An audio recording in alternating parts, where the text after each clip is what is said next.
What is good, all of our listeners and viewers? Welcome to another episode of Games and Groceries. My name is Adam. And I'm Liz. And we are staying home in order. Let's go. We are here.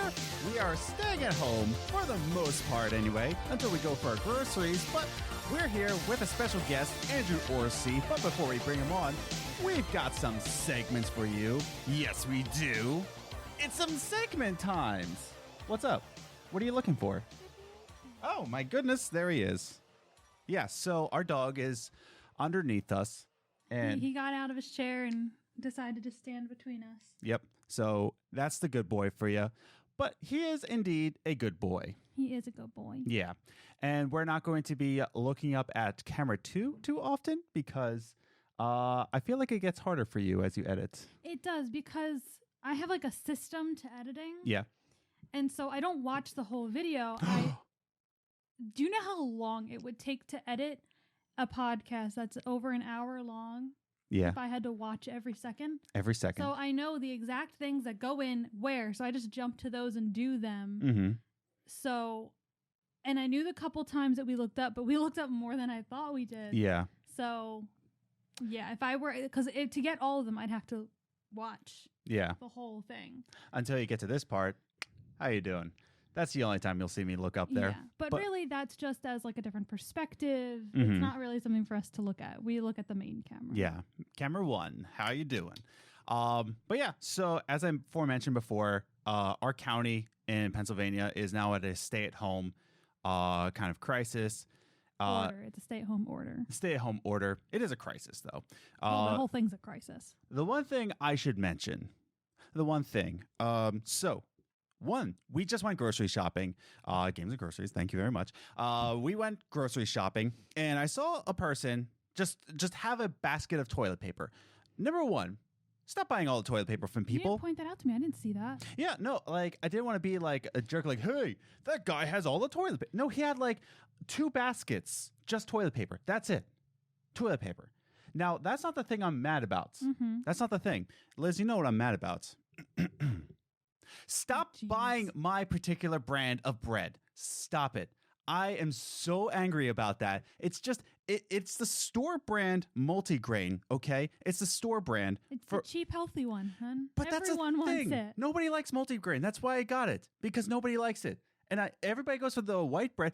There's tons of white bread. Because it's not healthy. Honey, you have to think about the day and age you're in now. When we were younger, yeah, everyone had white bread. If this was back in the 90s, all the white bread would be gone. But this is 2020. People need the cheap, healthy stuff. I'm so particular with my bread. I'm particular with a lot of things. He usually takes a good 5 minutes to pick bread every week. That's the one thing that I'm particular about. And I finally found a bread that suits me and is enough to get me through the week, and it's fantastic bread. Love it. Yes, I am aware with Ezekiel bread. That bread it's pretty good, but it's expensive. But yeah. Stop buying my bread. Like that's all I ask. Buy all the toilet paper you want. Stop buying my bread. My bread. Jeez. I'm an only child. I don't like sharing in the first place. My thing is that going back to the guy with the toilet paper. Yeah. There was literally announcements every minute. Yeah. Over the loudspeaker saying, "Hi shoppers, like we have a shipment, we have a truck comes every single day. The shelves will stay stocked. Please Except for my bread. Shut up. Okay. Please buy your average amount of whatever you need." Like they're just saying, just do your normal shopping. Stop buying. And they still have signs saying, please only buy 2 of each item. Like they're limiting the vital things like tissues and things like that to 2 per purchase. But people are still doing it. And it's just like, stop. They're going to keep it stocked. You don't need to go hoard everything and all that. There was one couple, they were like talking about fudgesicles. And I was like, they know how to quarantine. Quentin from The Greatest Show on Dirt, which I think I'll be guesting on his podcast pretty soon. We were in talks, and we're going to be talking about baseball pretty soon. But he was talking about how his wife is saying that, oh, what do you need from the store? Just get me some ice cream sandwiches, some cherry Pop-Tarts. He was saying, just give me some Flintstones vitamins to fight off the virus. I saw this one post that was like, I'm either coming out of this virus fit in my best physical shape or super fat. And I was like, I'd like to say I'll come out in my best physical shape, but I'm a feelings eater. So That's the thing. I feel like I'll get in pretty good shape, but I'll try and still do my yoga. I mean, it's not like I've been working out the past couple months, just out of all the craziness that our life has been. But I'm trying to do my yoga and just have my body moving, but I'm a feelings eater. But if we don't keep it in the house, I can't eat it.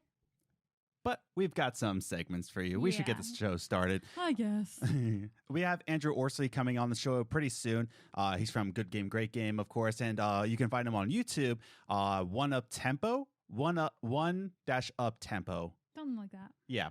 I'll link it down in the description down below. Check out his YouTube channel. He does Let's Plays and all that. Baby's still down there. Oh, yeah. Look at that. Dog baby, not an actual baby, by the way. If you're new to us, it's like, the baby's on the floor. The dog is our baby. Yeah. So there's not a real baby on the floor, just to let you know.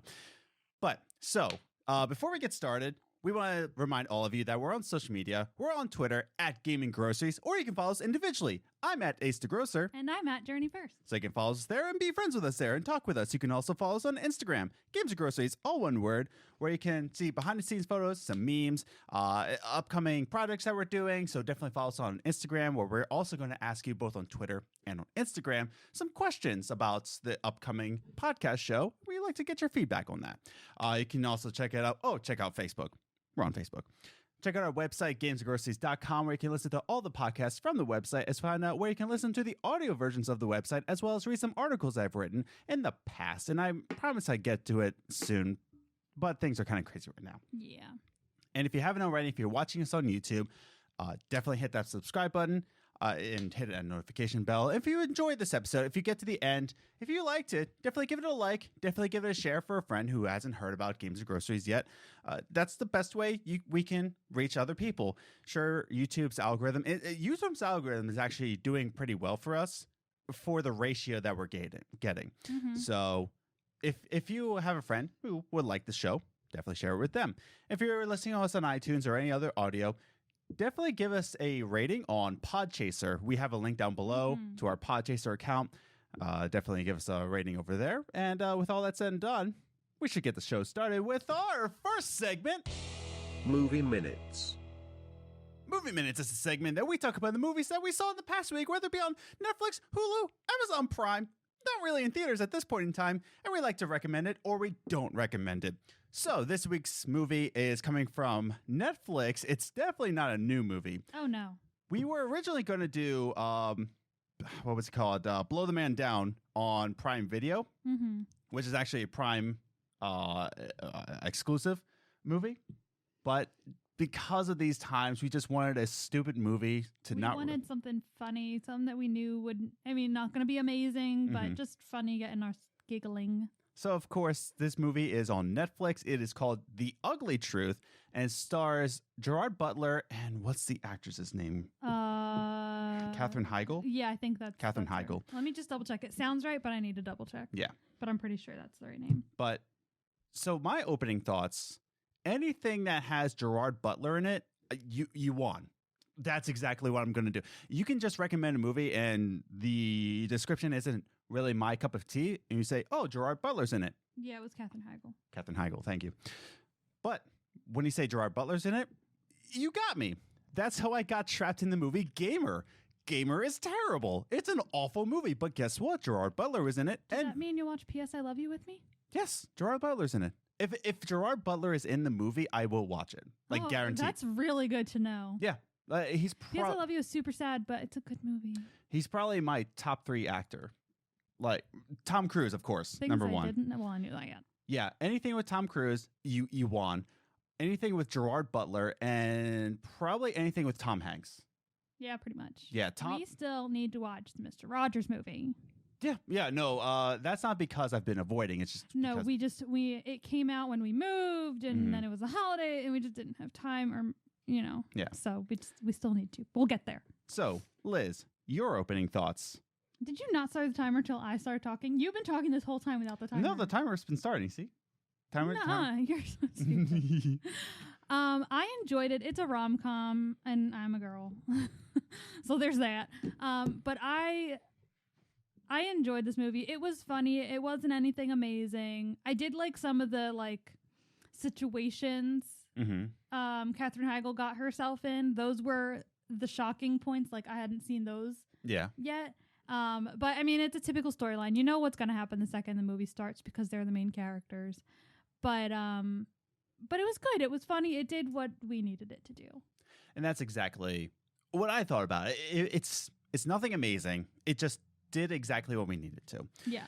So this movie came out in 2009, by the way, and this is my opening note. This is definitely an early 2000s movie. It screams. Oh my gosh, it's like it's the most corny early 2000s. It is a movie that was filmed between 2005 and 2010. It is a rom-com. It has Katherine Heigl. Just fill in the blanks from there, and it screams early 2000s. It is so good. It's a rom-com with a busy lady who's too busy for a relationship. And no, she's not too busy for a relationship. She's too particular and too particular. She has a list of things that her perfect man needs to check off, and she's very extremely controlling of every situation. And she's a news producer. She's a producer for a local news. She's a news show producer, not a news producer. And Gerard Butler plays the jerk who does a segment called "The Ugly Truth." But he does the ugly truth, and he's kind of a jerk to women, but jerk quotation marks. And then we get to know his real motivations throughout the movie. But here's the thing. It screams early 2000s. It does. And that's fine for this time in our lives. That's what we wanted. It's a dumb 2000s movie. It's a rom-com. It's exactly what you needed. It's exactly, you go into the movie, 10 minutes in, you know exactly what you're expecting. Yeah. And that's fine. Like for a movie like this, it's fine. Yeah. When you're watching rom-coms, it's okay that it's a little predictable. Yeah. There were some parts I was like, okay, we didn't like we knew this was going to happen, and it wasn't. But yeah. So my other note is that there are times where it gets a little bit inappropriate. Yeah, it was. Again, it's an early 2000s rom-com. It was mildly raunchy for the year it came out. It reminded me of a movie. Raunchy movies didn't really start coming out till a little later after this movie came out. It's a raunch that's it's a raunch. It's a raunch that you kind of expect from Melissa McCarthy movies. No, it's definitely not as raunchy as Melissa McCarthy. No, it's not as but it's getting there. It's close, yes. Yeah, and so go in with that with the expectation that there are some times where I'm just like, But it's not a level of raunch that made me uncomfortable, which most McCarthy movies tend to make me uncomfortable. That's the thing. It's a different kind of level. It's a funny raunch. Yeah. It's the right level of raunch that I'll watch. And that's the thing, is that there's some raunchy movies where I'm not being a prude, I'm not being a Christian. I am being Christian, by the way. But it's one of those movies that's like, it's not even funny. You take it too far. Melissa McCarthy kind of does that for me. Which sucks because she's so funny. She is. She's funny. Hilarious. I grew up Same with thing her. with Rebel Wilson. I grew up with her as Suki from Gilmore Girls, and then she does all these movies. I'm like, you're kind of ruining yourself for me. Rebel Wilson's not as bad. I think she's pretty funny. But this movie is in between a Melissa McCarthy kind of raunch movie and I don't know. It's just kind of in between. It's not exactly to that point of raunchy, but I'm just like setting your expectations. Yeah, it's still funny raunchy, just not like over the top. Yeah. Raunchy. So, but that's the thing. The story, and I put this in my notes. Gerard Butler's character kind of shows off like why we're doing this, and the story actually makes sense of why this is all happening. This type of level of raunch, it actually makes sense with the story. Yeah, it goes with the characters that are in it. It doesn't seem out of place. No, and that's the thing, is that it seems in place with the story. That's why it's not uncomfortable. My final note is that the ending is as predictable as you think. Oh, yeah. Like, I can just describe the movie to you, and you're just saying, okay, so Katherine Heigl's character is a news producer who has too many expectations for men. Gerard Butler is a jerk who says women always have too many expectations, and Gerard Butler coaches her on how to get a man. What's the ending? Fill in the blank. Fill in the blank. It's as predictable as you think. but it's a mindless, stupid movie to get your mind off things right now. Yeah. I think it's fine. It's fine. The ending is fine. Yeah. We have less than 2 minutes. So let's go into our final rankings, final ratings. Liz, what did you give this out of 10? I looked down and I saw your I rating. know. You're going to be disappointed in mine. Yeah. Because it's an 8. An 8? Yes. Well, you like these kind of movies. I do. I live for rom-coms like this. I'll sit and watch them all day. Like, I love rom-coms. So I enjoyed it, but so taking out of the fact that I like rom-coms, I tried to think of it like in an analytical way. That's why I gave it this rating. My rating. So it was a little too predictable. Like, it's okay to be predictable in a rom-com. Yeah. But there were some situations that were predictable. Mm-hmm. So I gave it that. It follows the formula to a T. Yes. Mm-hmm. So there were those things I was like, that we could have changed a little bit. But like I said, I really love the little situations that Katherine Heigl's character got herself in, and those shocked me because I wasn't expecting those. Yeah. So I really like that. I like the humor. And my other problem is that I read an article about Katherine Heigl way back when she left to Grey's Anatomy. When I was catching up on, not when she left it, because I wasn't watching it when she left it, probably. Yeah. Anyway, she apparently is like the worst actress to deal with. She's like the biggest B ever. Like, that no surprises one me. likes her. Like, she seems nice. That's why she left Grey's Anatomy. Wow. Because she was a pain to work with. Okay. So that kind of ruins her for me, like in every movie I watch. Yeah. And if you pay attention, she kind of plays the same character every time. So that ruins it for me when I watch her movies. But I still enjoy this movie, despite knowing that about her. Makes a lot of sense, actually. It does. But so yeah, I gave it an 8. It's decent. I enjoyed it. I would watch it again with a friend, maybe, if we just were watching movies. This is definitely you and Lane kind of movie. Oh yeah, like it's a movie me and Lane would put on, and then we'd sit and talk through it the whole time. I gave it a 6.5, just because it's fine. It's not a decent movie for me. And this isn't really my kind of movie. The only kind of movie it is, it's Gerard Butler. Yeah. So because typically, if Gerard Butler wasn't in it, I wouldn't have been able to get Adam to watch it. Exactly. Like, you put Gerard Butler, Tom Cruise, Tom Hanks, I'm in. But yeah, this movie, it's fine. It's decent. Like, it's just close to decent, and it's above average. It's fine for this time. Now, for this time period right now, this whole coronavirus, you need to get your mind off things. I'll agree with you. That's an 8. Any other day of the week, it's a 6.5 for me. But because people just need to be, mindless, stupid kind of movies, it's an 8. It's a good movie. So, again, the movie is called The Ugly Truth. It stars Gerard Butler. It's on Netflix, of course. So if you want to, give it a watch. Take our words with a grain of salt, but that's what we give it. Yeah. So it's time to talk about video games. This is a video game podcast, of course, but it's also a movie podcast because we like movies. We might start a movie podcast in not the near future. No. Why would you say that? I shouldn't overpromise, but we would eventually one day like to start a movie podcast that I would more take charge on. Once this platform starts to give us an actual platform, like once we're starting to make this a business, income. Yeah, and we have more time, we might start a movie podcast someday. Yeah, definitely. So if you enjoy those, but it's time to talk about video games with our next segment. Top 3 Gaming News. The top 3 gaming news is the gaming news that we saw in the past week, and we like to rank it 3, 2, 1 just to give you a condensed version of what's going on in the games industry. So we like to give you a condensed version of the video game industry, and here we go. Number 3. So, number 3, Sony actually put out something pretty cool. The PS5 will be as easy as Netflix to quickly load and play to drastically lower load times. I'm just reading the article title. Yeah, so this is really cool that Sony wants to focus on the PS5 being as easy as Netflix. So last week, the specs for the PS5 and the Xbox Series X, people react to it differently. I, saw it a little bit differently. If you want to watch last week's episode, we talked a little bit more about that. But the momentum is on Xbox Series X because it seems to be quote unquote a more powerful system. However, Jason Schreier, it wasn't Sony, it was Jason Schreier who was an insider here. Jason Schreier wrote on Resetera, or Reset Era, if you're one of those people. I'm one of the people that says Resetera. I also drink Pope with my orange juice. So take that as you will. You said Pope. I take Pope with my orange juice. I cannot drink orange juice without the Pope right next to me. That's why I don't drink orange juice. I only drink orange by. So I just get by. You're an idiot.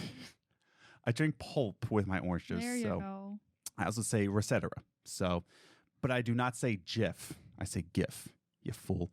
Anyways, so Jason Schreier wrote it on recetera, and he says they want to make players feel like they can load up a game immediately and know exactly how much time a given activity is going to take them. They want people to feel more inclined to play in short bursts rather than only wanting to turn on the console when they have a few hours to spare. So this is exactly what I was talking about last week when the PS5 seems to be focusing on the finesse of video games. The usability. Yeah, and that's the thing. PS5 has a much higher compute frequency to actually feed in, right?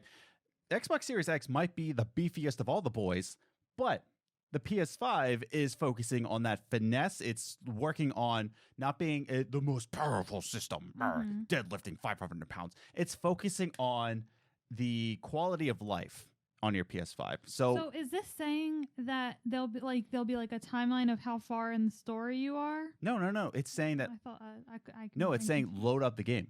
Yeah. So that you know exactly that.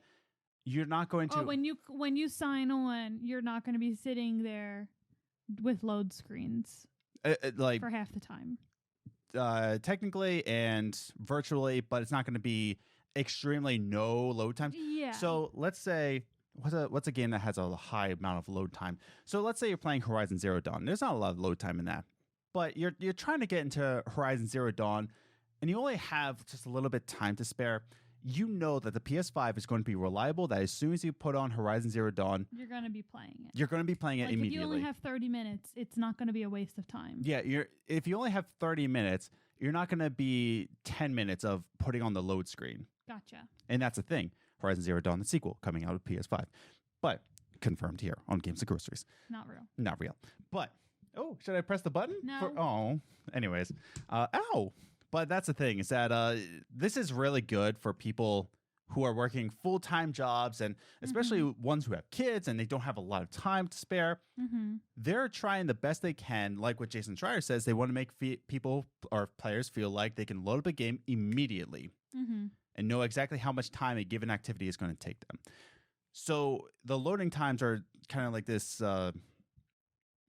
unknown factor. Like, let's say you load up a game. How much time is going to be loading. That's why your boy plays mostly NBA 2K, just because I know how much time I'm going to take it versus another game that I don't know. I don't know how long I'm going to be in this, but what do you think of that? I like it. It's a nice little feature. Yeah, that's really all we have to say about it. Is handy. That it is handy. I like it. So good for you, PS5. Good for you, Sony.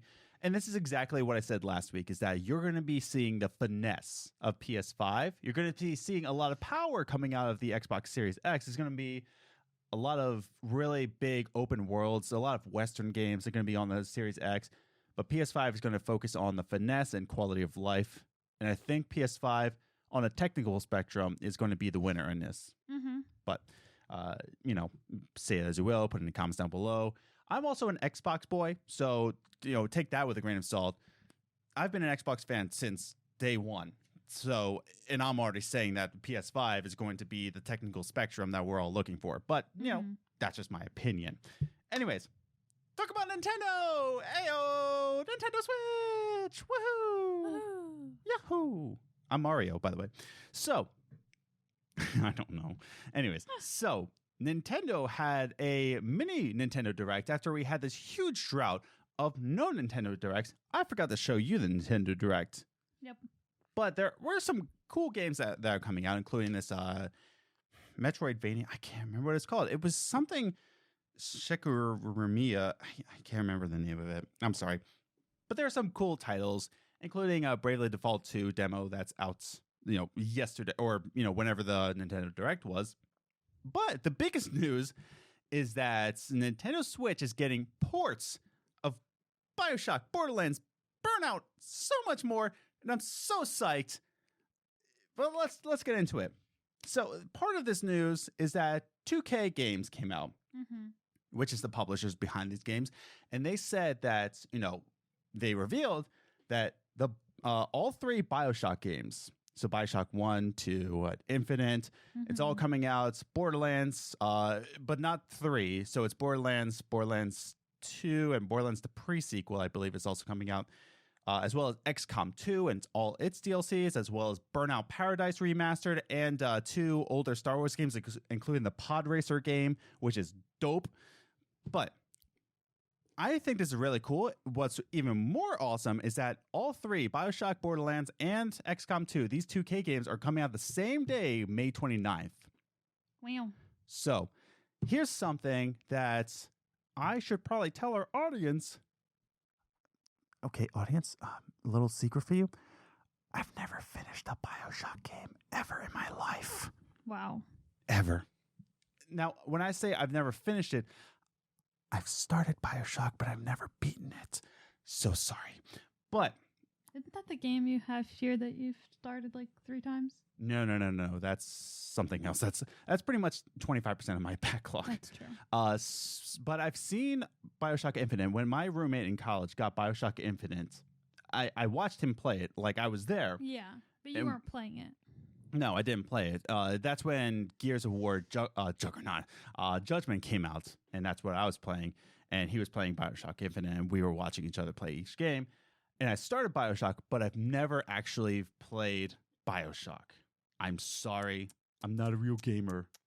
I'm not a real gamer girl. I'm sorry. But it's okay. I might pick up Bioshock. But here's the thing. CatCast already said this, that it's going to come out $60 each. These really old games, they're going to come out $60. I hope they have the good set of minds to say that each of these games is $40. I would like that, but it's not going to be. Speaking of which, we need a second Switch. We do. We need it. We need it. Well, that's the thing, is that, like, we both want to play Animal Crossing at the same time, and I didn't think it would be an issue. And now it's like, well, dang it. Yeah. But we already agreed, if the time comes that we do get a second Switch, we're both going to restart our island. Like, one of us isn't going to get to keep the island that both of us has been building up and everything. Yeah. The other one has to start from scratch. We will delete the current one, and we will both start from scratch. But it's coming to a point where I'm just we're like, we need a second Switch. This isn't all for this one game. Yeah, Animal Crossing is the first game where we're just like, I don't want to share this. I want to play Animal Crossing. Yeah. But I mean, we are helping. Like, I send him things because for some reason I'm not allowed to donate to help build up the town. So I send him things in the mail, and then we send gifts to each other that we don't want. Pretty much. That's how it goes. But yeah, so there's a lot of good coming to the Nintendo Switch pretty soon, including the pod racer game. It's called Star Wars Episode 1 Racer, I think it's just called. But that's pretty cool. I love that on... I want to say it was on the N64. I really badly want to say it, but I'm 90% positive that it was on the Nintendo 64. But anyways, so I'm really excited about that. That's cool. Yeah, that's really cool. Good job. Thank you. So let's move on. Talking to you. Oh, okay. But let's move on to our number one gaming news. Is that Epic Games is making an epic move and making epic deals to be a publisher now. Woohoo. That's all I have to say. But really good things happening. It's that Epic Games is now becoming a game publisher. You're mocking me, and I don't like it. Anyways, but it's now becoming a publishing company, and they've already signed up Remedy for 2 games. They've already signed up Playdead, the makers of Inside, and oh no, Limbo. Thank you, Adam's Brain. Good job. You just pat yourself on the head. I pat my brain on the head. What? I don't know. They also signed up the team that was behind The Last Guardian. And I don't know if that was Team Eco or somebody else. So they keep saying the team behind The Last Guardian. I'm like, you mean Team Eco? But maybe I'm just being stupid. But so yeah, they're signing them up. They're signing up for a publishing, and it's really cool. I'm gonna read out the benefits here. It is that it is a full creative freedom and ownership. Developers will retain 100% of all intellectual property and full creative control of their work, which is fantastic for Remedy, by the way. Remedy, of course, was pretty much screwed by Microsoft when Alan Wake came out, but now Remedy will have full 100% of intellectual property.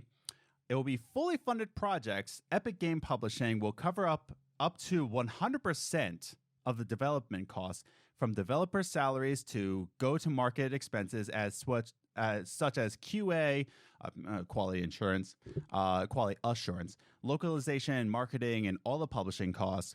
A 50-50 profiting share. Developers can earn their fair share for their work. Once costs are recouped, developers earn at least 50% of all profits. You know, Epic was on the hot button for a good while because, you know, they were signing exclusivity deals, keeping away from gamers a lot. Mm-hmm. But now they're putting their mouth, okay, well, if you didn't like that, how about we just publish the games instead? And I think that's fantastic. I think it's good, Mm-hmm. but the Epic Game Store started as a good idea till they started taking it too far. Yeah. So I'm curious to see how this plays out. I'm curious as well. And only time will tell. They've only signed these up. We don't know what games Remedy is putting out. We don't know what games is that. And Playdead put out this weird image that we don't know about. It looks like it's on the moon, but yeah, so we don't know what games are coming out. We only know the 3 teams that are signed up for this publishing deal, but we'll see. Yeah. I'm excited for this news. I think it's good for the games industry, but, you know, time will tell, of course, as I always say. But I think that's it with the top 3 gaming news, of course. Rounding up is that the PS5 wants to be as easy as possible to load like a Netflix movie. What are your thoughts down below? Is this a good idea? Do you think they'll pull it off? Put it in the comments down below. Number 2, Nintendo coming out with their Direct Mini. What was your favorite part of the Direct Mini? What were your thoughts? I want to hear your thoughts in the comments down below. I want to hear all of them, including, you know, Adam, you're not a real gamer. You didn't play Bioshock. Why didn't you finish it? You love the game Prey. It's basically Prey, but better. Blah, blah, blah. But, you know, put it down in the comments down below, and I'll read it, and I will cry. And finally, Epic Games becoming a publisher. Do you think this is a good idea? Do you think it will actually work out for gamers and, gaming publishing? Write it in the comments down below. But now we're going to bring on our guest, Mr. Andrew Orsie. You know him, of course, from Good Game, Great Game, but he's also got a YouTube channel called One Up Tempo on YouTube, link down below. But let's bring him on. We're going to talk about how video games got us through hard times in the past, kind of like a part 2 of last week's episode. But let's just, stop talking and bring him on with our final segment. Coffee time. All right, everybody, we are back with our special guest. That's right, a special guest, not just a guest, special guest. And that is, of course, Andrew Orsie. Andrew, by the way, is your YouTube channel One-Up Tempo? I can't remember if it has the dash. I think it does, though. I never remember. I'm always like, I don't know. Oh, geez. Well, I'll be linking his YouTube down below. You can check out some of his Let's Plays. You also know him from his former podcast, the Good Game, Great Game podcast, which we are all... The late podcast. The late podcast. We're all sad to see for it to go, but we understood. Yeah. As soon as you said your reasoning, I listened to that episode, and I was just like, yeah, there's definitely times where it takes up so much of your time. But I get it. But now I have plenty of time. Yeah, I know. This moment, right? I'm great. I could do 30 podcasts right now. Yeah, we're still working our full-time jobs. I'm so jealous of everyone who gets to stay home. I wouldn't be jealous because I'm just sitting here worried about my income. So. Yeah. Well, yeah, I'm jealous. I know I shouldn't be, but I am because I want to stay home. It's like that grass is always greener kind of thing. Yeah. You know? And Andrew, that's my first question. Before we even get started, because we're talking about how video games get us through hard times. Mm-hmm. New York, you're located in the city of New York, right? Not just New York State. Sure am. Yeah. How are you doing? How's the situation over there? I'm here. Yeah. It was my job was one of the first things to get shut down because I work in a Broadway theater. And Yeah. Broadway like closed down pretty early because mass gatherings were not a great idea. And then of course there's like the 2 weeks of just like general anxiety of I was in a Broadway theater, everybody came in. Dude, there's a high chance I was exposed to it. Like, who knows? So it was like 2 weeks of waiting to see if symptoms were going to show up. And every like time you do a little cough, you're like, oh my God, is this it? Yeah. So there was that. But yeah, the first week was like very high anxiety. I definitely had one day where like I didn't know how to just like have a daily schedule. I didn't know how to do anything. Everything felt really weird. And I took like a 2 a.m. walk through my neighborhood and just like cried because that was like what I needed to do at that moment. Yeah. I've settled in a little bit more to like trying to keep a routine going. Like I try to make sure, I shower every day. I work out regularly. At least I can do like a couple things on a normal basis. Yeah. Yeah, because that's the thing is that it's pretty bad for us. We're in Pennsylvania though, but New York seems to be getting hit the hardest in the country. And New York is definitely it's not the definitely like scary to, you check your Facebook and you expect to see that another friend has it or like whatever maybe, so there's always that worry. And then just the general idea of, because there was very little testing done in the early parts, it was like we didn't know where it was. Most New Yorkers had a good chance that they might have been exposed to it. So we all had that sort of worry. Yeah. Man, I'm sorry to hear about that. And especially like jobs out there, like, because you work in Broadway, right? I do. Not anymore. Not anymore. Yeah. Yeah. It's been like a week of like applying for bartender and artist relief grants and then like trying to get through to unemployment, which like bless their hearts, they are just over inundated with calls and the website is crashing left and right. And like the lady that I finally got through to on the phone was like, I'm sorry if it takes me a while. Like, I'm not even trained for this phone. They just put me on this. And then she definitely, like, we finished the whole thing. And this was my favorite part. It was the cutest, most human thing that happened in the whole phone call, where she was like, I'm going to just transfer you over to a recording. It's about 2 minutes. It's just going to talk to you about payment stuff. So stay on the line for that. And otherwise, you're all set. And we did the, like, thank you so much, blah, blah, blah. Have a great one. And then 30 seconds later, after just dead silence, I hear her going, oh, I can't find the button. Oh, no. I was like, oh, my God, bless your heart. Jeez. And that's the thing. You got to imagine the people on the unemployment, they've got to be just wrecked. Like grocery store workers, the unemployment line, hospitals, they've got to be like, people are just upset right now, and they're probably taking it out on them. And it's just not right. 100%. Yeah. 100%. Be kind to your essential workers, please. Yeah. Really? Yeah. I mean, we just went grocery shopping today, and it's just like I feel like the grocery store that we go to is a lot kinder, but we don't go to the big one. Yeah. I'm like, I don't dare step foot in that one. Yeah. But, and like my friend is a nurse, and I told her, I'm like, when this all spills over, when you come visit us, I'm like, you're getting the royal treatment. And I'm like, you deserve it. Definitely. So, but Andrew, you said that you're kind of settling in now. I feel like it's because it's becoming the norm now. Yeah, which is weird to talk about. It is. Wombat from the CAGcast, I was listening to him, and he was like freaking out because he's like, this is going to be the norm for like the next 3 years. And of course, the rest of the cast is like, no, it's not. And I feel like it's going to be the fallout. Like, we might not have the coronavirus for years now, but it's going to be the fallout. Like, who's going to trust who? This social distancing. Thank you. Oh, I forgot to turn on the pineapples. Oh, dear. But yeah, the social distancing, the awkward hours, the empty grocery store. I think that's going to be the new norm for a while. I definitely expect that, like, stuff is going to shift for a significant chunk of time. Yeah. I even told Adam last night, I'm like, it's really weird to think that we're living through a future history lesson. Like, this is going to, it's like going to be in the same chapter when they learn about the Black Plague, they're going to learn about this too. Yeah. Yeah. It's also weird, like, right before New York really started to lock things down, I was literally creating a Facebook event for my birthday, for like a gathering for my birthday. And here we are. It's today, actually. Oh my God! Today's your birthday? Today's my birthday. Oh my! Happy birthday! Happy birthday! You're spending your birthday with us. I feel so special. Yeah. I mean, I figured this would be a great, like, any activity to do on my birthday is excellent. So, keep my mind off of stuff. How old did you turn today? I'm now officially in my 30s. No. So I've immediately developed arthritis. All my joints don't work anymore. Yeah, it's weird because like we're gonna get into video games pretty soon, folks. If you're here, if you're about video games, I swear. Sorry.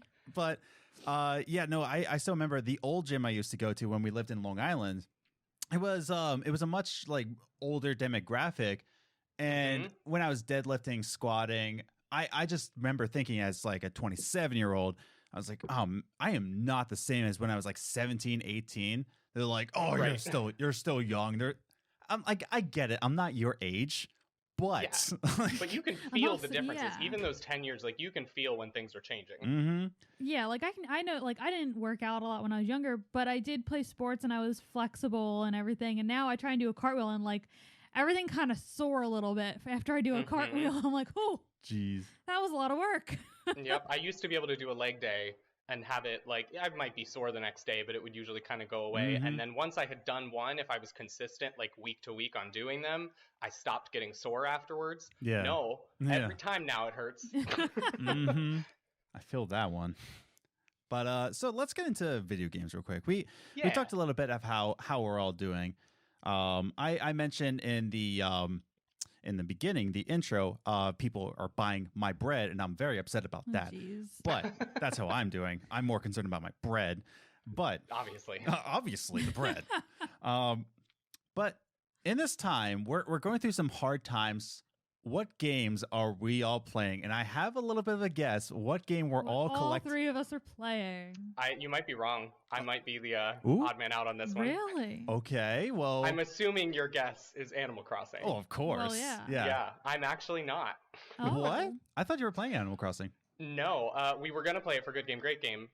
So that was definitely in the cards as something I was going to buy. But like, I've never touched an Animal Crossing game. That's not something that's ever come into my life. And it's one of those things where like, people try to explain to you why it's fun. And I think it's one of those things where it's kind of like The Sims. You can't like describe it and explain the fun of it. Yeah.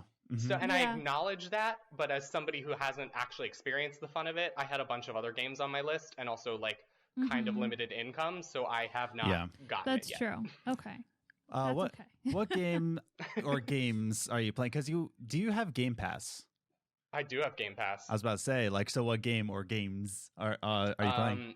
A lot of stuff, actually. So I was on like a conference call with some friends, and we happened to mention not Animal Crossing, but Doom Eternal, which came out the same day. And for those that don't know, I'm a massive fan of Doom. Like, have played since, well, I wasn't playing in 1993, but I was backseat gaming for my father who was playing. But I love the Doom series. And so I was kind of like, oh man, I would really love to get it. I don't know if I could afford it.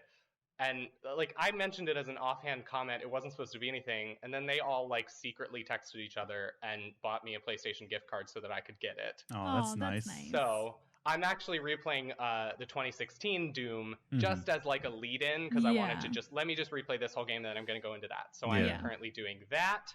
I'm replaying Fire Emblem Radiant Dawn just because I felt like it, and it's my favorite Fire Emblem game. Yeah. I've been hitting up Game Pass a lot. I played Ori and the Blind Forest when it first came out, and I really liked it, but I never finished it. So I just finished that so that I could finally play Will of the Wisps, the sequel, which is on Game Pass. I just downloaded Bleeding Edge. Zach and I are planning on playing that together. Nice. Haven't touched it yet, but planning on it.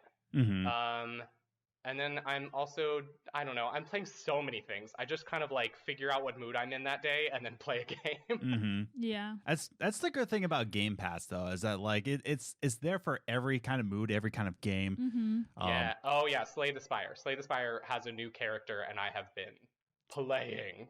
I still have to like really get into Slay the Spire because I've played it because of both the CADcast and I remember Zach talking about it a lot. And I was just like, okay, yeah, I'll give it a try. And I enjoyed it. I really did. But it just didn't really like hook me, you know? Yeah. It didn't. No, I feel that. It didn't addict me. I was just like, this is a good time. And then I went to another game. Yeah, Zach and Kevin were definitely like hooked. Yeah. And playing on a regular basis. I was enjoying and would play sometimes. Yeah. But the new character is really fun. And so, I don't know. Sometimes it's just like a good thing to pick up. Here we are. Yeah. That's the thing. It's like in this time, and we reported on this last week where gaming is up 75%. And it's just like, obviously. Yeah, like Yeah. Yeah, quite I could have told opposite. you that statistic. Yeah, right. It's like We really. didn't need an article on that. Yeah. What? Gaming up 75? What? Who would have thought? That's like saying Netflix streaming is up right now. Yeah. And that's surprising that these same articles said that Netflix is only up 12%.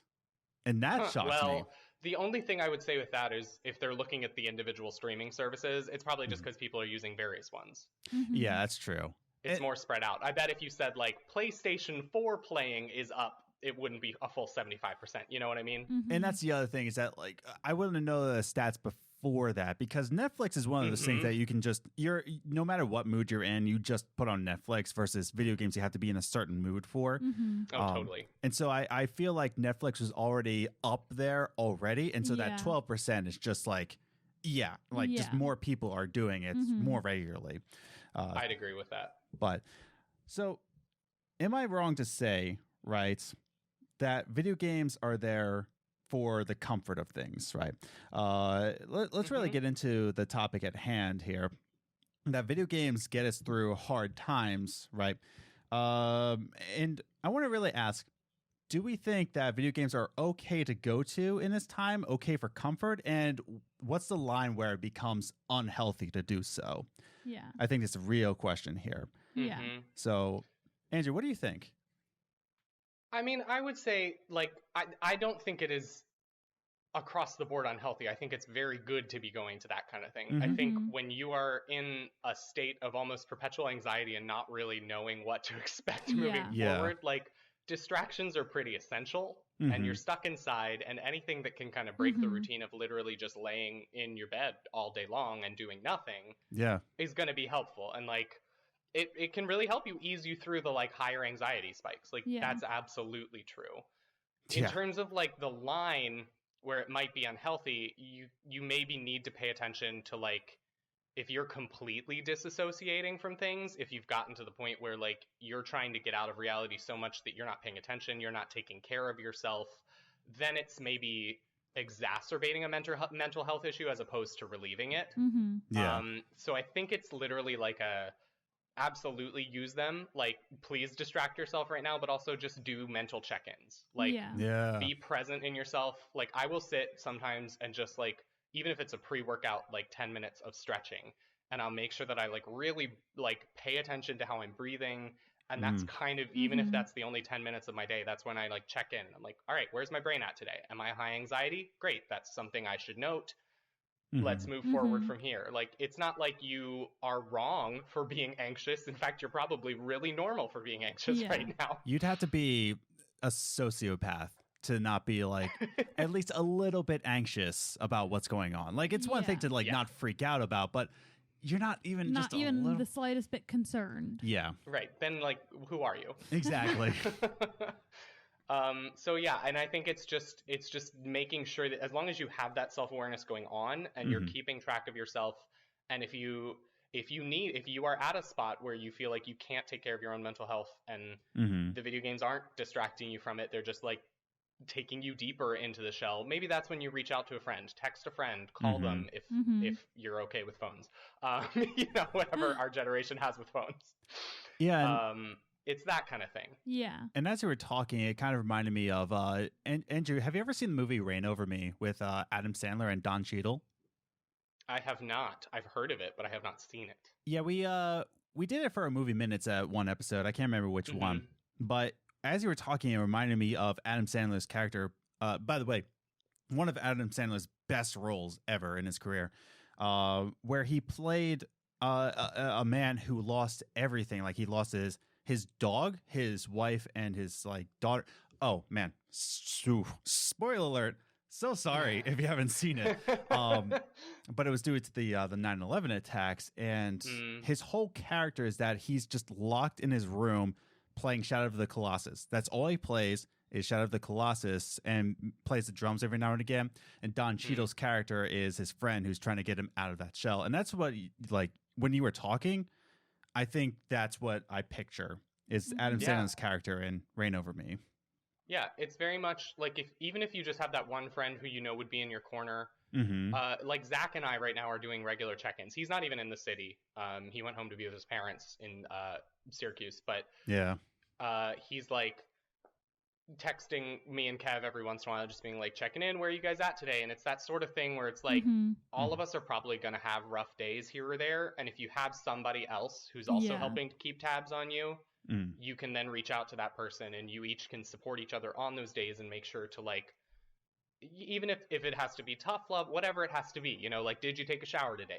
You, like, maybe you should get up and open the window and just, like, lean out for a second, whatever it may be. It's good to not just get so enwrapped in the video games that you're not also checking in with yourself and, like, making sure you have friends that you're staying in touch with. No, exactly. And social distancing, not social hermiting. As much as I love being a hermit. Jeez. Liz, before we go on to another question, what are your thoughts? Like, do you think it's unhealthy? Do you agree with Andrew, or do you disagree with him? No, I agree that there's, like, a line of it's okay to, like, distract because, and I've been open with my anxiety on here of how I handle it, and it's okay to have that distraction to kind of, like, force your brain to focus on something else. Yeah. But it is important to know where that line is. Like, are you just forgetting everything? Like, it's the same thing as alcohol. Yeah. In my opinion, you can drink alcohol to, like, just loosen up a little bit or not think about something else and just, like, have fun. But then there's that line of, like, you're having it a little too much. Yeah. You're using it to escape a little too much. You know, so it's that line of, like, you can play video games and get your mind off things, but make sure that you have a routine, that you're trying to stay a little active. Like, I really don't want to even be doing my 12-minute yoga workout that I do daily. But I have to do it because I know that, one, it's important for me to get my body moving whether I'm quarantined or not. And two, it's especially for yoga, it's supposed to relax, focus your mind on something else, focus on your breathing. And especially during this virus, it's important to focus on your breathing. Yeah. So it's those little things, like having a routine, like you said earlier, that, like, you know, you've gotten used to it. You've made a routine for yourself. And I think that's the most important thing during this time.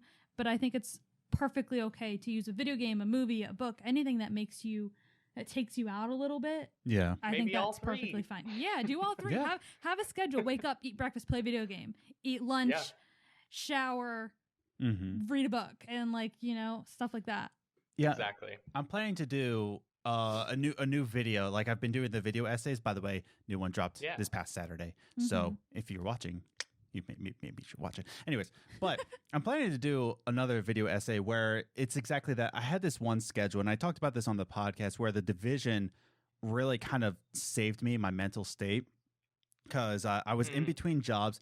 I didn't know what to do. I was working a security job at night. And so basically I would wake up, I would work out, and I would apply to 20 jobs. And then it would be just kind of like waiting for interviews. And I just had this whole space of just nothing until I go to my night job. And so I had this kind of isolation while Liz was at work. And I would just get on Division with my buddy Frank. And we would just, like, play continuously, and that would just get my mind off things, you know. But I had my schedule, I had my routine where it wasn't just that. But I had some social interaction with online gaming, and I think, and even you were talking about it, Andrew, where you're planning to get on Bleeding Edge with, oh no, I almost said Kevin, and referring to Zach. Oh no, it's all right. They're melding into the same person slowly over the years. With Zach. By the way, if you ever want to invite me on, you know, I'm available definitely. too. Yeah, true. But yeah, you know, that kind of, like, social interaction, even with online gaming, that you know, story games are great and they get your mind off things. But even, you know, trying online games and interacting with your friends in that kind of capacity, where we have the social distancing and we're all hermits here, you can still connect with people. Doing stuff, yeah. Like, online games can do a lot for people in this time. Yeah, and that's not even, like, online games are not a big thing for me. I've never been a fan of playing multiplayer online kind of stuff, but I'm more open to it right now just because, like, okay, first of all, I have all this time. So, like, I'm more open to that kind of thing. I mean, like, that's the other thing. At this point in time, play games in ways that are fun for you. Don't, like, I've found that, like, I tried to impose an arbitrary challenge on myself with my Fire Emblem replay because, like, I've played that game so many times that often if I'm using it in my everyday life, I kind of want to spice it up for a replay. Mhm. But boy, was that just frustrating for me this time. Like some of the Yeah. stuff was, I mean, it was a difficulty spike kind of challenge, but I really didn't want that right now. And so I just let Yeah. myself not do that. So like if multiplayer online is the thing you want to try right now and it's not your thing right now, don't do it. That's Yeah. my whole thing. Like, Is do like what makes you play happy the right way now. that you want to play at this Yeah. moment. Mhm. Yeah. Yeah, and that's the Um, thing. Is it's like there's no pressure at this time. There's no like this is the game you have to play right now. It's just like Right. play what you want to, man. Yeah. Yeah, Like right now it's definitely. all about like keeping your mood up, making yourself happy. Like Mm-hmm. it's yeah. Yeah. And there's a lot of like, look around too. If you don't like necessarily online shooter games or like any of the bigger kind of things, Mm-hmm. Mhm. my friends and I, one of our like calls, we all got onto a Zoom call and you can do a screen share. Mhm. And we found a bunch of like board games that have online versions that you can just Oh, play. Like you can nice. do that kind of stuff. Yeah. Like whatever it may be, like have your board game nights just from your own apartments. Yeah. Mhm. No, that's yeah, that's a good point. That would be cool actually. It was super fun. Yeah. Adam's mom started like a giant puzzle the yeah. other day. Oh yes. I mean, she works from home anyway, but usually on the weekends she tries to go out and do things. But since she doesn't really have a choice anymore, she's like, this should take a few hours. Right. Mhm. Yeah, and that's a great. Oops. Adam, Put my phone on vibrate. I'm just gonna toss my phone over here. Bye. you could have just turned it on silent. I could have, but Instead, he just threw it. violence is always the That's answer. pretty on brand for Adam. Let's be honest. I know. It's pretty- I gotta keep my brand going, babe. I know. Yeah, and that's the thing is that I always wonder about this, you know, like, and I don't just wonder, but I know it's true because I always see documentaries with game developers and the way they want to present themselves, especially in, I believe it's on Netflix. I don't know if it's still on, but Indie Game the movie, where it Mhm. follows the path of the creator behind Braid, Super Meat Boy, and Fez. Yeah. And like it's this kind of like push to say like I really want my game to really affect somebody, especially the man who made Braid and The Witness. Mhm. He had this message of just like I want to send, you know, some kind of feedback, some kind of communication between me and the player. And that's why he got super upset, is that some people took Braid as almost like a joke. And Mm. you know, he wanted this kind of message. And I always love, and I know kind of want to ask that, is that do we think that game developers specifically design games to get us through these hard times, or do we think that's kind of like a farce? They just kind of make games because they feel creative or want money. I think it's indies that are more they want to impact someone. Like think of Yeah. why anyone starts a creative process. They want to touch somebody. They Yeah. want their message to reach somebody. So I think that's you'll see it more with indie titles than you will like Oh. big development who are like, what game will make us money? You know, but it's more with indies, I think, who have that inspiration and passion. Yeah. I would agree a lot with that. I mean, I think there's an argument to be made for like anybody who is creating a story and putting that out there does want to affect someone in some way. Mhm. Yeah. Even if it's one of the more commercialized stories of the bigger, you know, marquee games right now.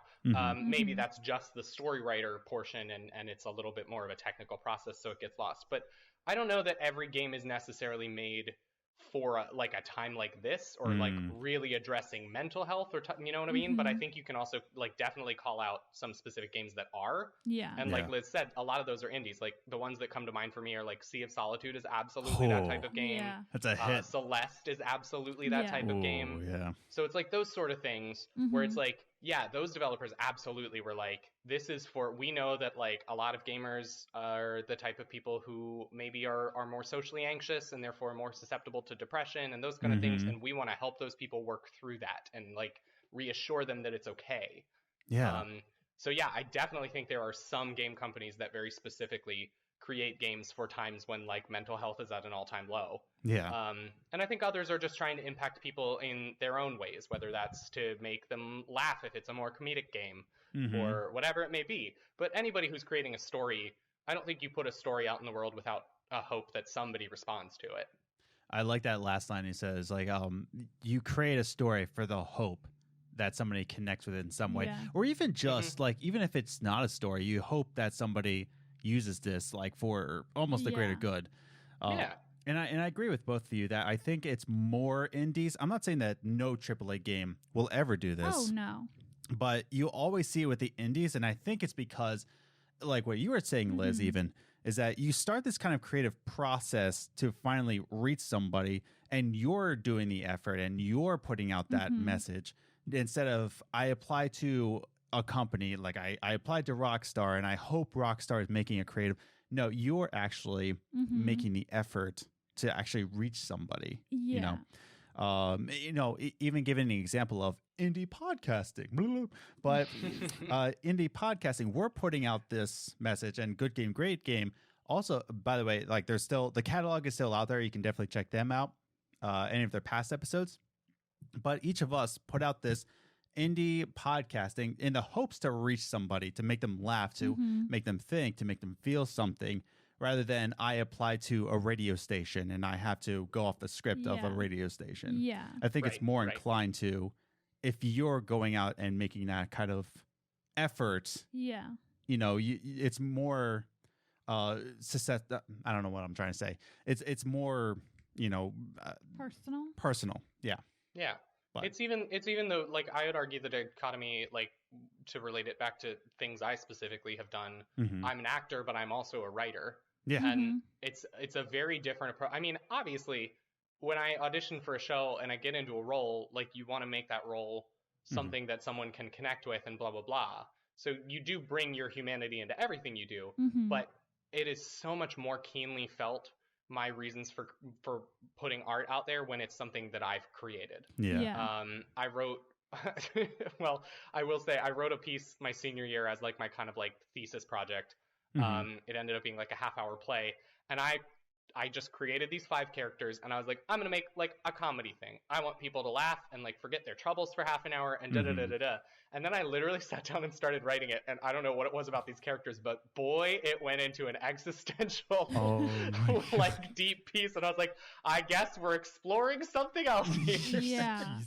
Which so is the best one, where you don't even think about it, and it just, it peels back the layers. I think that's kind of like the best pieces, where you don't even try, it just happens. Right. So yeah, it's very much like when you are a part of a process of creating something, there's an intention behind it in almost any situation I can think of. I almost think about that in this whole quarantine situation. How many pieces of art are going to come out of this? Like, deep it's going to be beautiful. And how many like too. unique types of art, Yeah. I've already seen a couple of the ones where it's like Earth is sick, and all the other planets are like looking at it through a hospital window.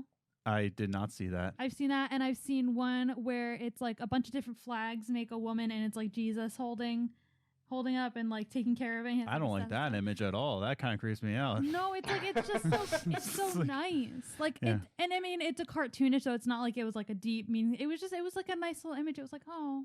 See, my messed up, abused mind just saw Jesus with a longing kind of looking. No, he like had like a tear in his eye or something. I don't like this image that's going on in my head. Oh my god, that's because you're messed up. I don't like this.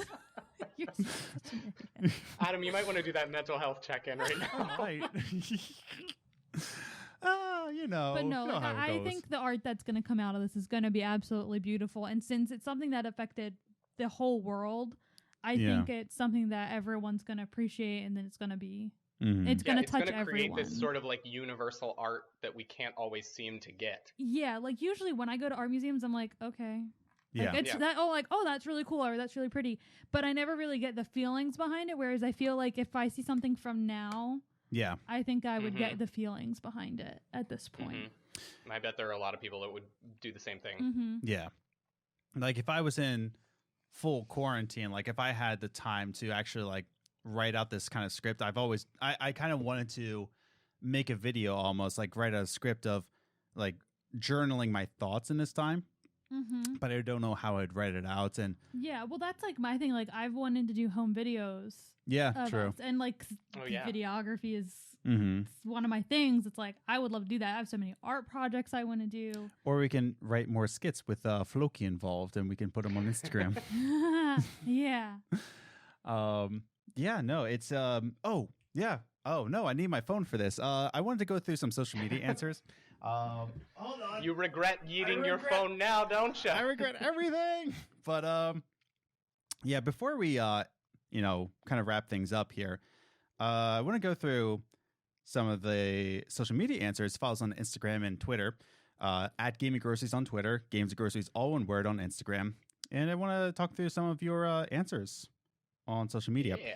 So we have one answer that comes from Instagram. It is, of course, our boy, Brian McGinnis from the Playable Characters podcast, and he has a very deep message. I asked you on social media, have video games helped you through hard times? And, of course, Playable Characters podcast, he says, every time I'm constipated. So thankful for the Switch. Jeez. Andrew, what are your thoughts about that? I knew it was going to be something like that. Oh, my God. Andrew, any thoughts about that, about constipation? To be fair, yeah. If you're going to be stuck in the the bathroom is generally the tiniest, darkest room in your house, probably. It's a very lonely room. No one's going to come in and help you while you're in there. So, yeah, I mean, maybe you need some video games to keep yourself company while you're just in pain in there. That sounds great. I don't know. Those are my thoughts. Jeez. So thankful for you, Brian McGinnis of Playable Characters. You're gross. But we also have an answer from Cito Sweet Home, who says, playing video games during hard times has kept me grounded, to be honest. It is literally an escape to help me deal with or cope with a bad situation. For example, the current situation in the world, video games have helped me from overthinking and stressing. And then he goes on to say, I can't go outside or go for walks anymore, so I'm using Stardew Valley to simulate it, or a walking sim. It calms me down. And I think that's really awesome, is that, even in this time, you can't go outside, you can't play anything. Yeah. It kind of simulates that. In fact, I missed it last night. There was a couple MLB players, or 4 of them, that actually just got on MLB The Show, and they just had a tournament. Yeah. Since baseball is not a thing, and they're just like, oh, let's do it. I think the NBA did it too, that they had a tournament through NBA 2K20, and they put it on That's Twitch. Awesome. That's nice. Andrew, what are your thoughts about this from Cito Sweet Home? No, yeah, I completely agree with that. That is, the only other situation I can think of that feels remotely similar to this that video games got me through, when I first moved to New York, it was hard. That was like a really hard transition. I mean, number one, there was just the straight up culture shock of like, you're going out of college into adult life. Like that is one transition. And then I also had lived in like very small rural areas for my entire childhood. And all of a sudden I was in New York, and like no one cares about you, and there's a million people, and like I'm searching for jobs and I can't find anything. And then on top of all that, I'm like trying to be an actor, which is just the most defeating career path, because it's just rejection left and right. So like, yeah, my first like year to year and a half in the city was really, really rough. And I imposed this like falsehood on myself when I first moved here of, you're trying to pursue adult life now, you have to put video games aside. And I didn't let myself play games for like 6 months. And I got so dark. I mean, it was really hard. And one day I just said, let me just pull this out again. And that was the moment where I like forgave myself for it. And like, thank God I did. Cause like that was what got me through like those hard times. I was like, I just need to not think about this today. Yeah. And that was what I used them for. So 100% agree. Like they are a gift to us right now. Yeah, exactly. And I think a lot of people were saying that like Animal Crossing and Doom Eternal like came out at the exact right time. Animal Crossing, of course, was delayed. And I think, like, thank God it was. It's like they knew. Yeah. If they did know, I would be like, excuse me, Nintendo. Pardon me. But, Liz, any other thoughts on Cito Sweet Home's answer? I mean, no, I think it's basically what we've been saying, that it's definitely a blessing during this time. I agree with like the walking. Like I like playing Animal Crossing because I have a goal. Like when I get on, I have certain goals. Yeah. That's helping me not only take my mind off it makes me feel like I'm achieving something. Yeah.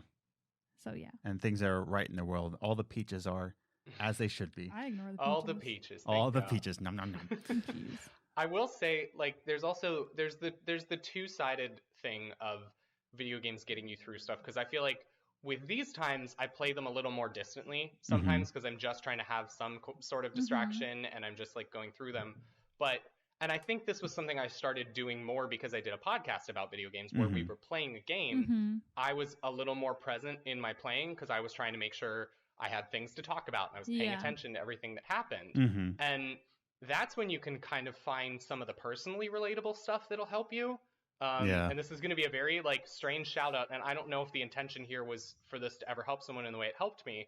But when I was playing The Outer Worlds, there's a character, for those that don't know the game, who's named Parvati. Yes. She is this wonderful, like, she's sweet. You love her from the start. She's super endearing. She's from like a rural planet, and then she's like an engineer, and she just comes on your ship because she's so excited, and she's the best.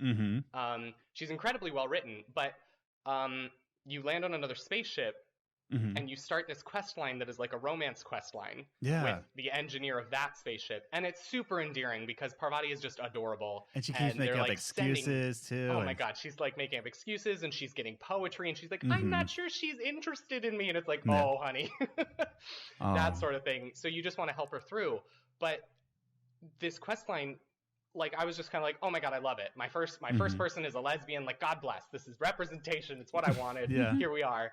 And then it goes further in that quest line of like, if you follow through with it, there's a point where she says, I'm interested in the companionship and blah, blah, blah, but I don't necessarily, like, I'm not always comfortable with being intimate in that way.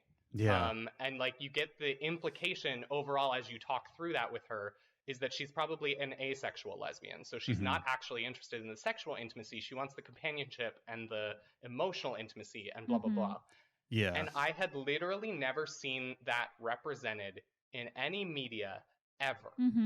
Any form. Like the idea of like, you can have attraction to the same gender, but also it doesn't have to be sexual attraction. And that game is what started me to coming out as asexual. Like that helped me understand. So like, while that wasn't a directly hard time, that was another thing. Like games can give you comforting, through individually on your things. Like once I finally understood that like, you see something represented and it's a normal thing suddenly, as opposed to something I'm trying to pretend is not real about myself, you know? Yeah. And that's the thing is that, and by the way, like just to applaud that, the fact that it was also played out by Ashley Birch, who's one of the best voice actresses. Actresses? So good. Actors? Can I say actresses? Either way, either one's fine. Yeah. The best voice actress that's, I'll put the argument out there, probably top 3 of all time. She's fantastic. Yeah, fight me on Twitter if you think differently. But that's the thing is that, you know, they handled it right. It was written well. It was acted phenomenally. So you really felt for Parvati in that kind of struggle there. And I think video games really have that because you're actively in that story, especially since you're actively helping Parvati. You're not a passive audience. You know, you're actually having a goal to help somebody who's in need. And even talk through some things. If you're not, the conversations literally felt like you were having a friend confide in you. Yeah, you know what I mean. If you're not playing the rude playthrough, you know, saying like, but, well, yeah, you're a monster if you do so. But and that's the things that I think Outer Worlds is a great one. I believe it's still on Game Pass. It will always be on Game Pass, I believe. Yes. So if you haven't, I'm pretty sure that's true. Yeah, but yeah, no, that's a good example. But I want to read this last one from, of course, Commander Nikki. How you doing? Yay. She says, and this is beyond true, school was definitely a time video games helped me through. I double on that. Making me feel better and distracted from the things happening in school. Bullying is no joke, y'all. It's no kids will be kids and kids can be mean. Get over it. They also helped me they also helped me find friends in that time, so I wasn't completely lonely loser. So it was a group of outsiders, but at least we were alone together. Oh man, that's poetic right there. Holy crap. I love that. And that, well, isn't really lonely. Let's be real. They also help me to connect with people later in life now, and those people are amazing. And finally, she says, they also help me improve my English. She's also from Germany. I didn't try to dox her. I'm so sorry about that. But she has the German flag on her. You know, Twitter you're going to handle. find that address, the one address in all of Germany. We're going to get her. She lives in located. Got it. But it's like saying, oh, the games and groceries, they're in America. Got them. Although we do say Pennsylvania, but is what it is. But that's still pretty big. It's still pretty. It's big state. They also help me improve my English, so that's a +2. I'd even go as far to say that I may be 3/4 of my English skills are thanks to my entertainment, games, TV shows, movies, fan base, forums, and later even books. And I've heard that before too. I wouldn't be totally. I wouldn't be I wouldn't be writing this reply if it wasn't for video games. Interesting, but yeah. I mean, well, that's because like our kind of podcast wouldn't necessarily exist if it weren't for video games. So like that is true. That is true. And I definitely doubled down on that whole school is definitely a time. I think that's where I really fell in love with video games because like school was a rough time for me. Like Andrew, I don't know if you would agree too. I don't know if like 100%. Yeah. Oh, I thought you were like the star quarterback and you had no issues or anything like that. That was me. That was you. Got it. My tiny frame played football every day and got crushed by giant men. But that's the thing is that like it's just it's wild. Like, school is just a rough time, especially when you say like, oh, kids will be kids. Kids are just mean. Get over it. And it's like, and that's the thing. You just find that group of people that are also interested in video games and you really connect with those people. And it's just, it's beautiful to see. Video games were the way I made my first friends in college because I had such a rough high school experience of like, I was the only out kid at my school, and my school had 2,000 students. So here we are. Yeah. Like that was a whole thing. And then just generally being nerdy, and I was in choir and I played video games. And so there was like tons of stuff that I just got bullied for left and right. And so I went to college and was like terrified of that. Especially like a lot of the bullying had come from other boys. And so I was really nervous to be in a dorm on a floor of all boys. I was like, I don't know how safe this is. I was lucky enough to have my roommate also be a theater major who was gay. So I was like, okay, I feel safe in my room at least. Yeah. Great. Yeah. But then I remember like one day in September, I just like opened my door. Like a lot of people on the floor would kind of leave their doors open and that's how they were making friends with each other. And I was afraid about it. Yeah. But like 3 weeks in, I opened my door one day and I was just playing games that night. And like 4 different guys just like wandered in, introduced themselves, watched me play the most boring part of Final Fantasy X ever. And it was just like, that was how I made my first college friends. So yeah. Dude, that's awesome. That's the thing. And I think I made a ton of friends like in college through video games. For me, it was definitely Madden 10 was a big one. Madden 10 and Assassin's Creed 2 made me the most amount of friends, which is such a weird combination. They're so similar. It's so similar. They're basically the same game. That's like that's basically it. But yeah, I mean, video games can even just have people just wander into your own home and just say, "Hey, what you doing?" And I'll say, "Hey, what are you doing in my house, man?" Liz rejects this part. Please just open the doors of your homes. Unlock I don't recommend that. This was a dorm on a small campus, and it was a very safe situation to do so. Don't just leave your doors open, dudes. Well, I would. Oh, and you went to college in Pennsylvania too, right? I sure did. So it's extra safe. Pennsylvanians are known to be the most friendly of people. I mean, yes, but yeah. No, don't do that. Yes, but also no. They're nice, but also still be smart. Yeah, don't be an idiot. But I don't mean to like stifle any of the story because that's the thing. If you're in college, if you're in school, like it's a big moment where you just play video games and you find people who enjoy the same kind of games and you just click just from that. And it's a special feeling. And in this time, in these hard times, I would encourage anybody who's listening to this and they usually trash people who do online, multiplayer games.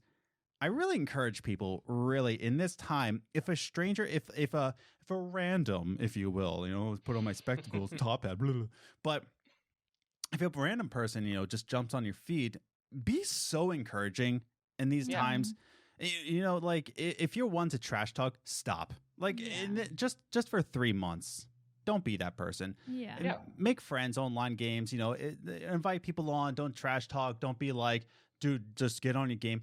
Be so encouraging because this is a time where we can just connect, make more friends. And this could be a revolutionary time in online gaming. And we can use this opportunity just to do that. Yeah. Right. And if you can honestly say in 3 months, after doing that for 3 months, that it hasn't made you feel like your gaming experience is more human or there hasn't been any pleasantness from it, great, go back to trash talking. But I'm willing to bet there are very few of you that would be able to honestly say that it hasn't improved something. Exactly. No, that's just it. Is that, like, I think we should set that challenge there. If we do online games, if there's a person that's random, I understand. By the way, I completely understand. That's easier to say for PlayStation fans than if you get on, let's say, the Xbox people. And they can be a little bit rowdy, if you will. You know, Xbox people, it's been historic. I've been on there since basically day one. That's, you know, they can be, but, you know, let's change that perspective here. That's, you know, video games are getting us through hard times. They're going to get us through this hard time. You know, let's make it easier for other people that are just trying to, like, make new friends, you know? Yeah. So wrapping up our conversation here, and I really do hope as you're listening, you're enjoying this longer episode. I do enjoy that, you know, other podcasters are making longer episodes because guess what? You know, we need time to fill. But, you know, as we wrap things up here, any just final thoughts about how games got us through hard times or getting us through hard times? Let's just go around the round table, almost like Thanksgiving dinner. What are we all thankful for? I'm thankful for Division. I don't know. But, Andrew, let's start with you. Any final thoughts? Yeah, I mean, just like maybe this is, and if you don't want to, if you want to play with games that are familiar comfort right now, great. But this also could be a time for you to explore new games, try stuff out that you weren't playing before, see if this story is going to resonate with you. Just like take in the art that's been made, books too, like any kind of thing that you think like might be a distraction. If you're looking for things, just like open yourself up to it. Don't judge your interests or your choices, and if you don't like a game, you can move on to another one. You have so much time. So much time. Just like take care of yourself in the ways you need to, and if these things are a catalyst to help you take care of yourself in the ways you need to, use them without any judgment of yourself. I like that. You know, it's a good time to be in a familiar kind of light, but you know, it's also important to, you know, do something new though. Awesome. Liz, what do you think? Any final thoughts? Not particularly. Just because I didn't get into video games until I was an adult. Yeah. So I don't have like a history of going to them or. Well, like, what about now? Like, how is Animal Crossing really helping you? It's taking my mind off of it. Like, I'm playing it more than Adam. I know, and we also argued in another segment where just like we need another, like we need another Switch. Yeah, I need Groceries, the electric to be on, and another Switch.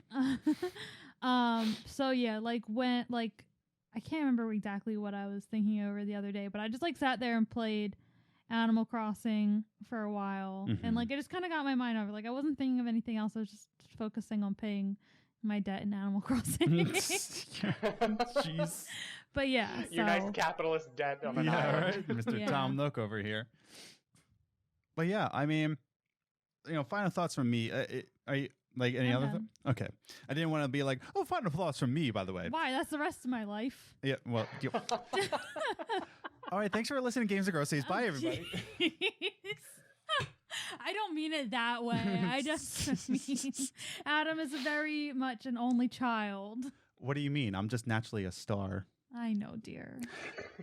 Quentin from The Greatest Show on Dirt is also a baseball podcast. I didn't know this, but I can't remember the guy's last name.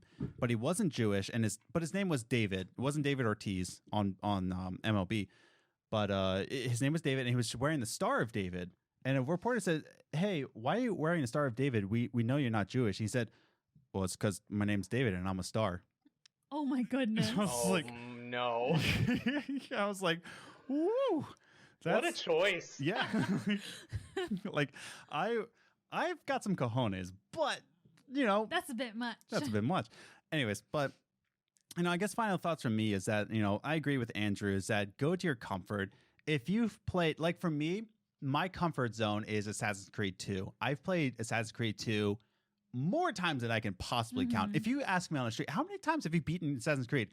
I would be like, well, how much time do you have? Like, I don't know how many times. But, I might go back. Like, I have a backlog list of going through. It's kind of my New Year's resolution. But I might be just going through Assassin's Creed 2 again just because I know it's my comfort. I know exactly what I'm doing. Absolutely. And it's just that familiarity. But, take the time to, like, really express yourself. If you have an art project, if you have something that's been on your mind, and if you just wanted to create and you're in this, kind of situation, start a new podcast even. That's just it. Express yourself, mental health checks, be in familiarity. But, just like what Andrew was saying in the beginning of this segment, check in with your friends, check in with all of your close ones, make sure they're doing okay. Yeah. Because, we can check in with ourselves, but other people need to be checked in as well. Yeah. But, and I guess the final thing I need to say is that, if you're listening to this right now, if you got to the end, you have a mission right now. I have a mission for you, listener and viewer. His Twitter handle, @Andrew Orsie. I need you all to give him a belated birthday. Happy birthday, belated. Yeah. Just berate him with birthday wishes. I want 40 notifications. 40 notifications, or else get off our show. But let's not encourage people to leave our show. Yep. Well, but that's the thing, is that I wish him a happy birthday. He's been an excellent guest. And I think just to wrap things up, we've mentioned your YouTube channel. I'll link it down in the description down below, whether it be on YouTube or you're listening on audio. Definitely check that out. Andrew, anything else? Where can we find you? Any other projects we should be aware of? No, not really. You can follow me on Twitter. That's probably the most. I've been dropping my Instagram on other podcasts, but I literally haven't posted on Instagram in a year, and I'm not checking it. So maybe don't do that. I would say if you have the resources to donate to relief funds and things like that right now, that's a good thing to think about doing for the world. If you can. If you can't, don't. Take care of yourself first. But if you're a person who's still working and you have a little excess income, that's a great thing. So I would push for that right now. Yeah. And overall, thanks for having me back, guys. I loved chatting with you guys, and thank you also for having these kind of conversations, because it's we all obviously have to address what's going on in the world. That's the thing that is around all of us right now. But it's good to normalize it being okay for it to be hard, and it's good to normalize things that can help it be a little less hard. So thanks for having these conversations. Hey, thank you, man. Thanks for agreeing to be on here and giving your thoughts. In fact, that's why I kind of wanted you to be on here. We also asked Zach too, but he's at his parents' house. He didn't bring a microphone, but he doesn't have his stuff with him, I'm sure. He had to get in a hurry, so I don't blame him. But definitely check out Zach on Twitter. I don't want to dox him because we don't have his permission. Just search for him. Search all the Zachs on Twitter and be like, "Are you the right Zach?" And "Are you the one? Are you the one?" In fact, my cousin's name's Zach too, so they're gonna get "Are you? What's going on here?" But it's but it's good times, man. Thanks for coming on here. It's been a blast. It's been a good conversation. Totally. It's been very good. And if you're a person who likes music, I'm into a cappella groups. Obviously, we can't rehearse right now, but at least the one at Crosstown Vocal is their Twitter. We are putting out a Quarantunes series. Quarantunes? Where we all record our parts remotely, and then I mix the parts together, and then our social media person, Joe, makes a video, and we're just putting out a series of us singing our songs. So if acapella appeals to you, hey, that's happening. Cool. There you go. So camera 2 is the only one filming right now because camera 1 stopped, but camera 1 gave up on camera life. 1 just camera 1 needs to go play some video games right now and distract himself. But we hope you enjoyed this longer episode. Thanks for sticking around. We hope you're all staying safe. Definitely check in with your friends, check in with yourself. You play some good games, read some good books, watch some good movies. I don't know, create something.